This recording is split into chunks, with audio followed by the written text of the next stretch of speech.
Diceritakan saat prajurit Mataram mengalami kekalahan berperang melawan bala tentara kerajaan Madura, Sultan Agung Hanyokrokusumo mengutus Panembahan Jurukiting atau Pangeran Diposonto untuk memimpin pasukan Mataram menggempur pasukan Madura.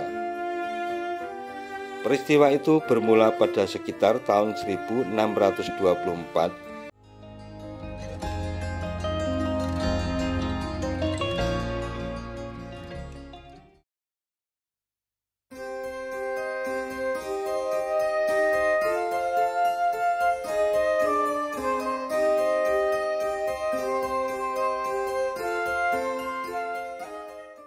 Assalamualaikum warahmatullahi wabarakatuh. Mitra DMTV, Kota Gede sebagai pusat kerajaan Mataram Islam dalam sejarah perkembangannya penuh dengan kisah kepahlawanan maupun drama kehidupan di lingkup keluarga kerajaan. Salah satu makam yang menyimpan kisah perjuangan dalam perjalanan kerajaan Mataram Islam adalah Pasarean Hastana Mulya Gambiran. Pasarean Hastana Mulya Gambiran yang berada di Kampung Gambiran, Umbul Harjo, Yogyakarta ini merupakan makam dari Syekh Panembahan Jurukiting alias Pangeran Manduro alias Pangeran Diposonto.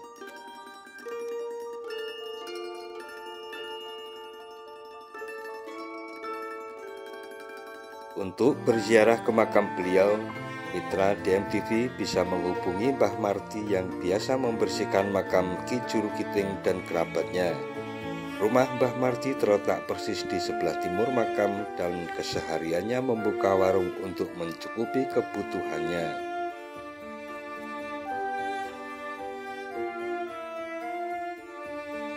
Untuk menuju ke makam Ki Jurukiting yang tepat di bawah pohon Nogosari tua yang diperkirakan sudah berumur ratusan tahun ini bisa melalui pintu sebelah timur yang terletak di depan rumah Mbah Marti.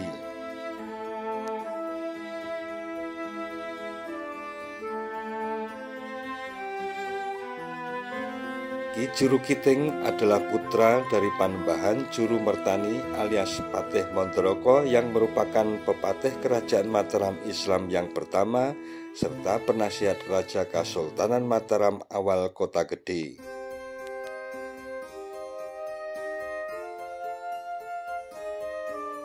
Menurut catatan sejarah yang ada, beliau masih keturunan dari Kanjeng Sunan Giri dengan urutan Panembahan Jurumertani bin Pangeran Saba bin Sunan Kidul bin Sunan Giri. Wakila masih keturunan Kanjeng Sunan Ampel. Wallahu a'lam.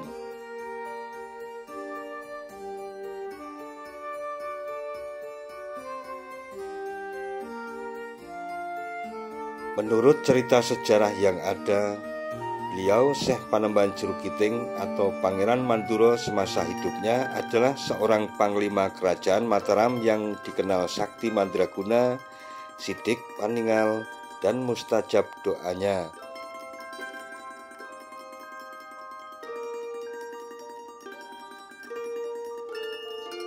Diceritakan saat prajurit Mataram mengalami kekalahan berperang melawan bala tentara kerajaan Madura, Sultan Agung Hanyokrokusumo mengutus Panembahan Jurukiting atau Pangeran Diposonto untuk memimpin pasukan Mataram menggempur pasukan Madura.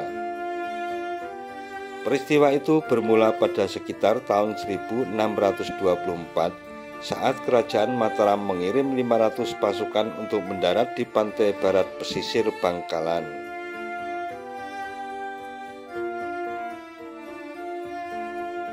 Pasukan perang kerajaan Mataram dipimpin oleh Panglima Perang Pangeran Suyono dan Pangeran Slorong. Oleh karena itu, 6.000 pasukan prajurit Madura mengadakan perlawanan.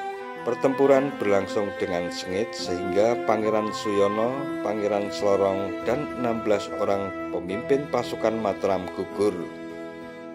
Saat mendapati kenyataan bahwa pemimpin perang mereka telah tewas, maka pasukan Mataram mundur sambil membawa jenazah para pemimpinnya ke tengah laut. Dari tempat ini mereka mengirim utusan untuk melaporkan kepada Sultan Agung di pusat pemerintahan Kerajaan Mataram.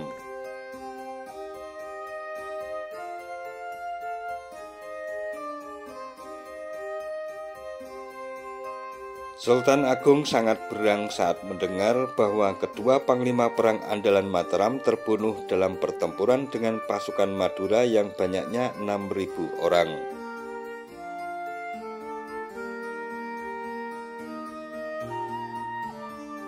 Untuk membalas kekalahan itu, Sultan Agung memerintahkan kepada panglima perang yang sudah berusia lanjut bernama Panglima Jurukiting. Panglima Jurukiting terkenal dengan julukan Macan Mataram.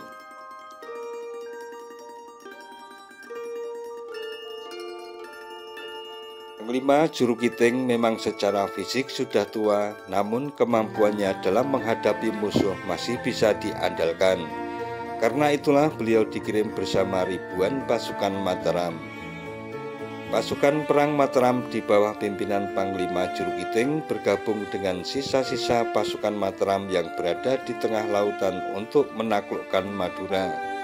Mereka akan membalas kematian rekan-rekannya yang gugur pada penyerangan sebelumnya. Sebetulnya para prajurit sempat ragu-ragu dan bertanya-tanya bagaimana mungkin seorang yang sudah sepuh diperintahkan memimpin pasukan perang karena titah Kanjeng Sultan. Maka para prajurit Mataram pun tetap membawanya dengan menggunakan tandu ke Madura.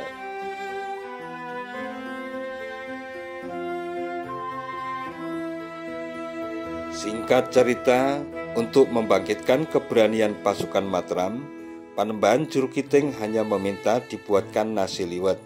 Setelah nasi liwet dibuat, maka nasi liwet itu kemudian dikepel dan disuuk serta dibagikan merata kepada semua prajurit Mataram. Dan ajaibnya, usai menikmati nasi pemberian Panembahan Jurukiting ini, semangat tempur tiba-tiba bangkit dan berkobar. Mereka tidak berpikir tentang sakit ataupun mati.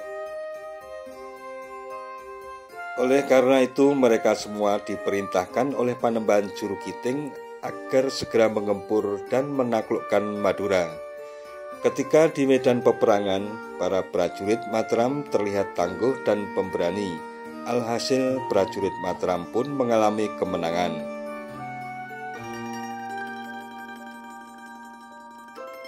Seiring berjalannya waktu, setelah Panembahan Jurukiting wafat, kemudian disemayamkan di wilayah Gambiran.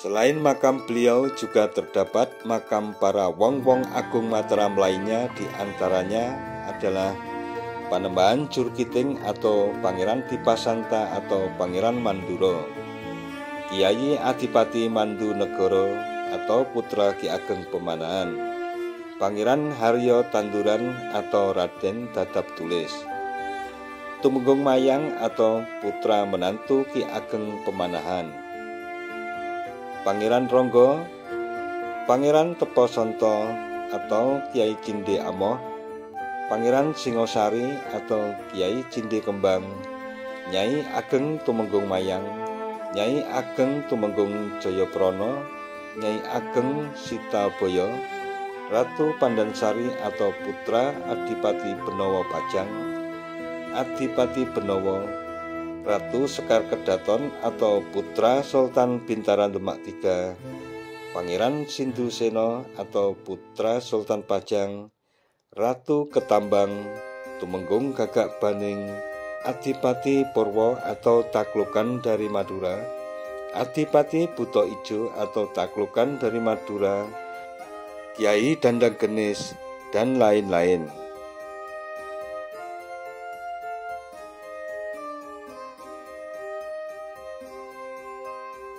Nah, mitra DMTV, demikian tentang makam Hastana Mulya Gambiran yang merupakan tempat peristirahatan terakhir Panglima Jurukiting yang dikenal sebagai Macan Mataram beserta kisah populer yang menyertainya.